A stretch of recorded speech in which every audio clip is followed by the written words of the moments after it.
Welcome to Shannox. Right, there's two main strategies I've seen people use in this fight, both surrounding the removal of a debuff called Jagged Tear. One strategy dictates one tank tanking both Shannox and Ripplim, whilst the off-tank stays close to his threat level and ready to take over when the stacks of Jagged Tear reaches 5. The other strategy revolves around keeping a good distance between those two targets, each tanked by separate players. Granted, the first strategy means less running around and hence a higher raid DPS, but it also requires a greater focus on the tanks to grab the bosses at the right time, especially now all mobs are immune to taunt. So instead I'm going to be reviewing the second strategy, which led to this rather messy kill. So let's check out some abilities first. Shannox himself has two traps he periodically throws out on players. All his traps have a 2-second arm-in time, so that's your time to move away. Also, his dogs can trigger these traps as well. So first of all is the immolation trap. This single target trap does moderate damage to a player, leaves a dot for 3 seconds and applies a debuff which increases the victim's damage taken by 40% for 9 seconds. This is not a major issue if you hit one of these, but you should ideally be looking to stay off them. His second trap type is the crystal prison trap. Triggering this trap causes the victim to become encased in a tomb of crystal with, in this 10-man, a hit point value of 700k. If the player triggers this trap, the trap remains until destroyed. If a dog triggers the trap, the crystal prison will damage itself to death after 10 seconds. This trap is definitely something you want to avoid, as you need to DPS these down if a player ends up in one, and obviously that's DPS time away from the mobs. Shannox also has an ability called Arcing Slash. Every 10 to 15 seconds, Shannox delivers this cleave attack and applies at the same time a debuff called Jagged Tear. Jagged Tear in itself is a bleed that causes 3k damage every 3 seconds for 30 seconds. This debuff also stacks and forms the main mechanic of this encounter. Shannox also throws his spear, an ability called Hurl Spear. A red circle will appear on the floor indicating the strike point, and players must move away from this.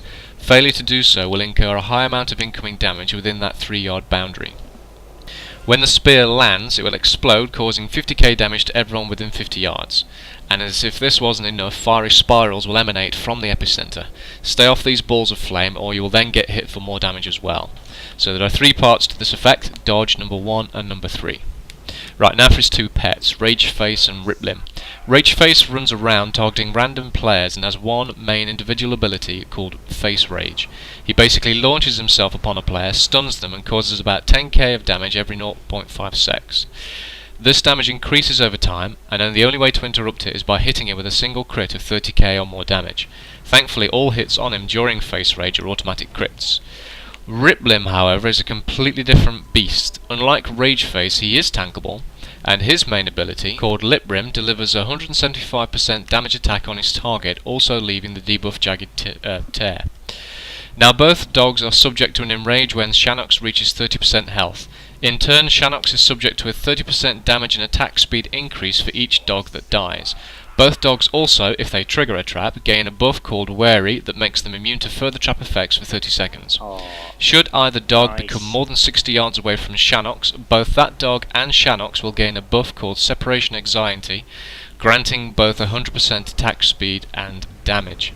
Finally, when Ripplim is killed, Shannox's Hurl Spear ability converts into a new ability called Magma Rupture. This is what sets a soft enrage timer, as when he uses it, he drives the spear into the ground, causing 50k damage to all, 50k damage to all players, adds a debuff that increases fire damage taken by all players by 40% for 1 minute, and has the spear-based effect of fiery eruptions afterwards as well. Seeing as this is cast every 15 seconds, you better be ready to pop all your cooldowns and blow them away in this phase 2. So, how are we handling this fight? Well, we're starting with 2 raid markers on the ground to indicate the initial location of the 2 tanks. We have one tank pick up Shannox near his marker and have a hunter misdirect or rogue use tricks to the second tank who is waiting in position on his marker. The distance between the 2 is as much as you can manage without causing the healers to run too much. Now when Shannox throws his spear, Ripplim will run after it, good doggy as he is, and fetch it. During this time, Shannox is without his spear and Ripplim is playing fetch, so neither are capable of applying further stacks of the Jagged Tear debuff on your tanks. The debuff lasts about 10 seconds, and with a little Shannox kiting and or an arcane blast to induce the slow effect on Ripplim, the stacks will drop from both tanks before the spear is back in Shannox's hands.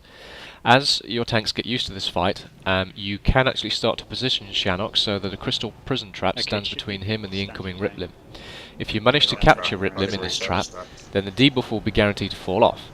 However, there's two things to note here. First of all, we've noticed that Riplim seems to run ransom traps sometimes. And secondly, if he has triggered one recently, then his wary buff will prevent him from triggering any new traps for its duration. So this mechanism cannot exactly be relied upon, and so your tank should be ready to kite. So, as long as you manage this mechanic, the rest is fairly straightforward. Try and minimise movement as much as possible.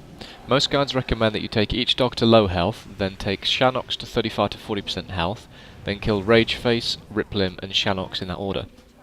However, using this distance tactic, we found it much easier to kill Rageface first using all DPS, then get Riplim low, then Shannox, followed by the dog, then boss kill. This way we reduce the random spike incoming damage from Rageface's face rage ability. How stupid. Our healers found that the extra 30% damage from Shannox was much easier to handle than actually dealing with that. Finally, just remember to save all your cooldowns, heroism, etc. so you can hit him hard in the second phase. There is a softened rage from his magma rupture, so it's worth saving him. Right, so there we go. I hope you found this useful, and see you in the next vid.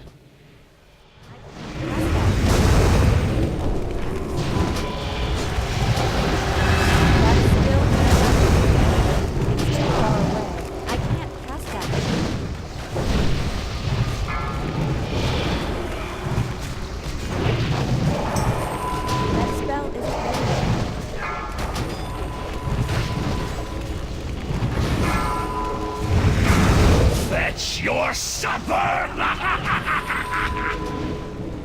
Right, we could be able to reset.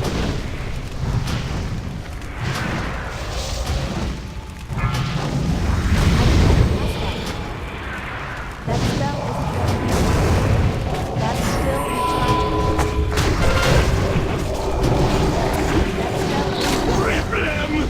No! You terrible little beasts! I'll cut you!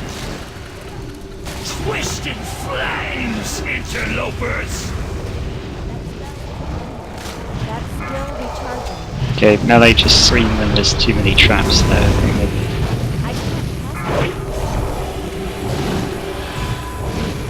Twisted flames, interlopers!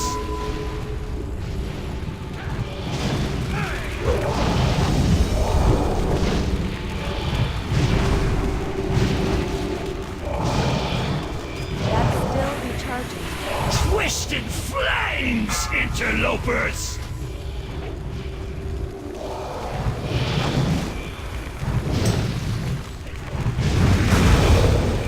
That spell isn't ready yet. I can't cast that yet. Twisted flames, interlopers! Okay, hang on.